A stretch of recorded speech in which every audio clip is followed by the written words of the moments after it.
So you've just got engaged, but what do you do now? It literally can feel so overwhelming as a newly engaged couple, but don't you worry, my friend, because I have totally got your back. Hello lovely couples and welcome back to my channel. I'm Lauren, wedding planner and owner of Bluebird Creative.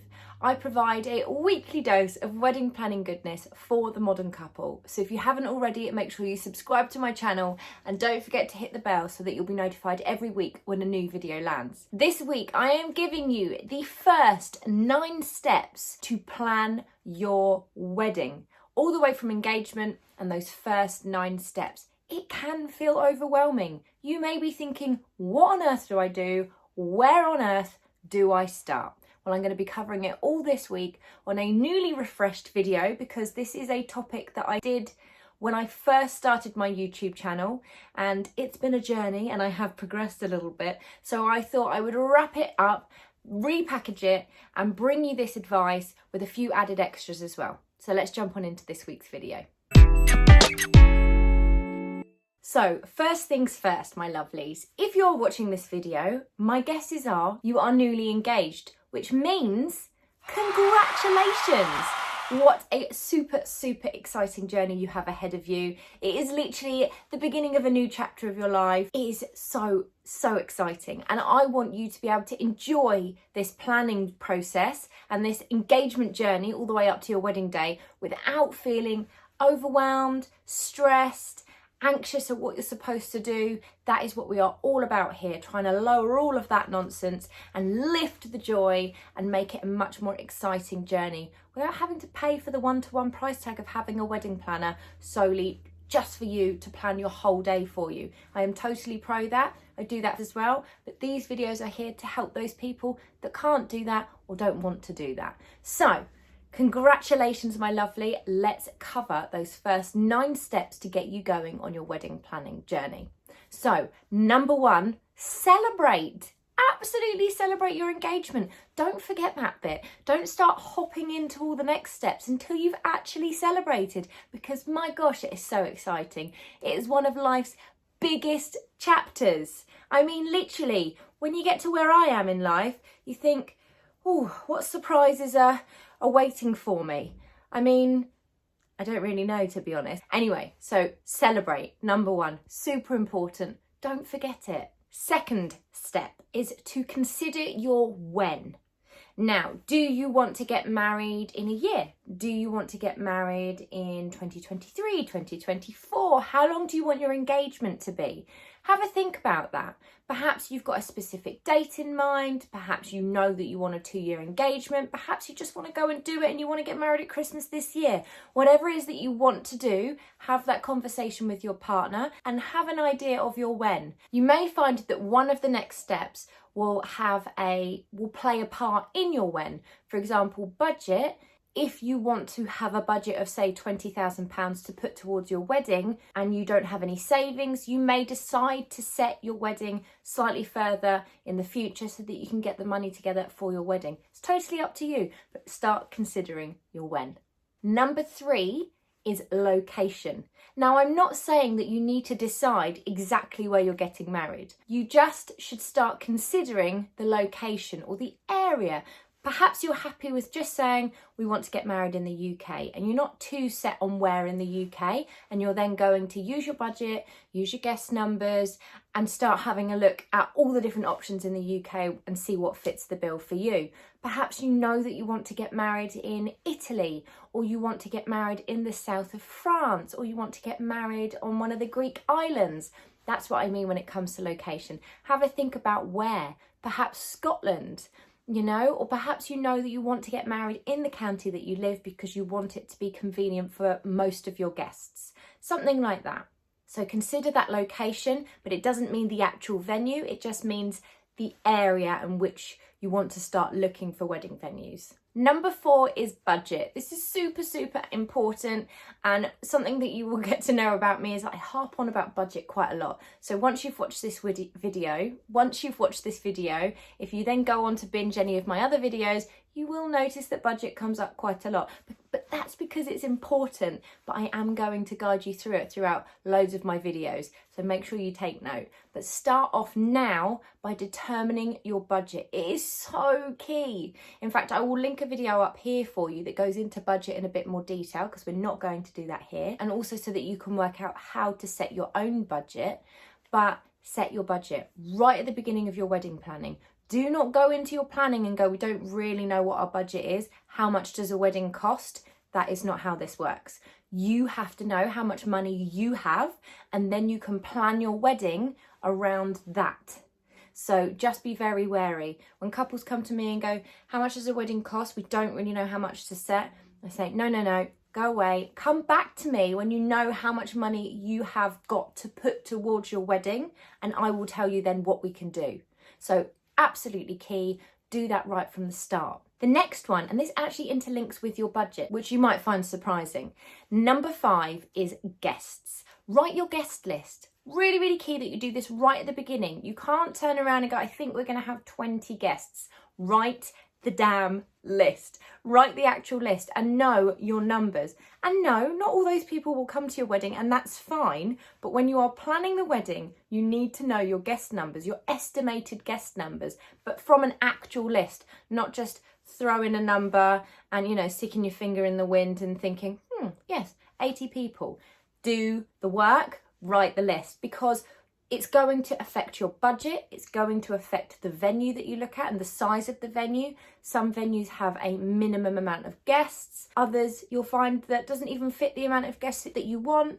Perhaps the venue will be too big. Perhaps the venue will be too small. Perhaps they will only cater for a minimum amount of people. It's going to affect your budget, because if you have a 200 guest wedding and a smaller budget, you're not really going to be able to do much. So you need to work those two together as well and consider how many guests have you got and what's your budget, and then see if they actually collate and make sense. Number 6 is then splitting your budget. Now I have got a budget spreadsheet for you which teaches you how to split your budget up, and that means splitting your budget up with a percentage and allocating a certain amount of money to the florist, the wedding photographer, the videographer, the venue, the catering, and so on. I have a specific formula that I use, and I have a free document that you can download and use to split your specific budget so that you know how much you've got for each of those different suppliers. That's in the description box below. Click that link, you can download that and have that for free. So make sure you do that as part of the beginning process, so you know how much you're going to allocate towards each of your suppliers, like your florist, your photographer, and your venue, and so on, because you're going to need that when you are looking at your venue, for example. So number 7, I feel like I've lost count, so these numbers might not make sense when I come back to editing it in a bit, but bear with me. This next one, I think it's number 7, is create a Pinterest board. Now I have talked about Pinterest boards before and how to not use Pinterest and how to use Pinterest for your wedding planning. So I'm going to link that up here for you so that you've got something in a little bit more depth. But essentially, just creating a simple Pinterest board to start with, to start pinning some ideas of what you're drawn to when it comes to a wedding. Then you can actually move on to the next step. Now, I personally, and there are different ways to do this, different planners will do this differently, people will suggest different ways to do it. I don't like to create a full design for a wedding until the venue has been chosen. Now that may sound a bit backwards to some people, because you might think, well, the venue is part of the design, surely. But trust me when I say this, the amount of times that I have worked with a couple and we have the design and we know the type of venue that we want, and then we don't end up finding a venue that fits that, or we actually choose another venue because it didn't fit the numbers and the budget and so on. So I don't create a full design for a couple with all the theming and all the details until we actually have the venue booked. So when you are doing your Pinterest board, make it general. Get a vibe of what you are drawn to. We're not creating the design here. We're just seeing what you are initially drawn to, because that will help you work out the type of wedding that you want. And then you can work out the type of venue that you want. You'll know if you're drawn to marquee weddings, or if you want manor houses, or if you want barns. You will get a really good idea just from pinning some general images on Pinterest to what type of venue you're going to want to book. Because then our next step, which is step 8, could even be 9, I really have lost count, is starting to look at your venues. So using some fantastic online tools and search engines. Over in the UK, we have got Coco Wedding Venues, which is my favourite. They are such beautiful venues. That is where we can then start looking for the venue, and we can even put in that we want to find a marquee spot, or we want to find a barn, or even like the style. It's a really easy way to search and find venues across the UK. And actually, I think they have some international venues on there now as well, which are amazing. So we've created our Pinterest board, and then we'll have a better idea of the types of venues that we want. And then we can try and find a venue that fits the bill, that also fits with the budget, that fits with the guest numbers, that fits with the location and so on, that we've already talked about on this list. I personally would then move on to the next step, step 10. I'm not even counting anymore. The next step, which is creating a design proposal or a design book for your wedding.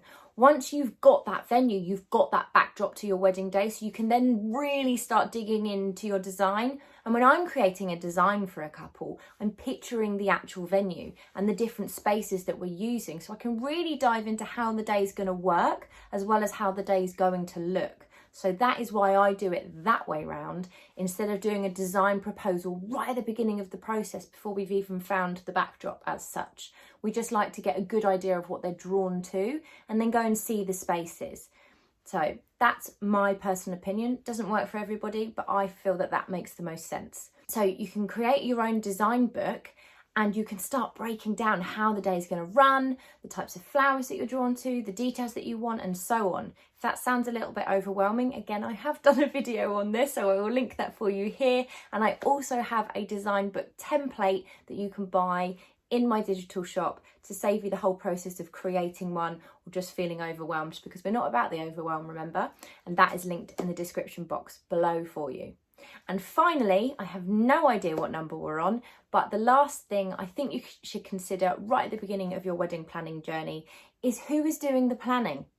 This is a conversation that you need to have with your partner. Are you planning together? Are you planning on your own? Are you going to enlist some help, whether that's with a friend, whether that's with your parents or your family, or do you want to enlist the help of a wedding planner? Or perhaps you just want to watch all of these videos and we're going to do the planning together. I've had emails from people saying that I've been their unofficial wedding planner because they've been using my videos throughout their planning journey, and I cannot tell you how much that lights me up. So if that's your choice, then I cannot wait to help you with your wedding planning. But make sure that you have that conversation with your partner and work out how you want to go through that wedding planning journey.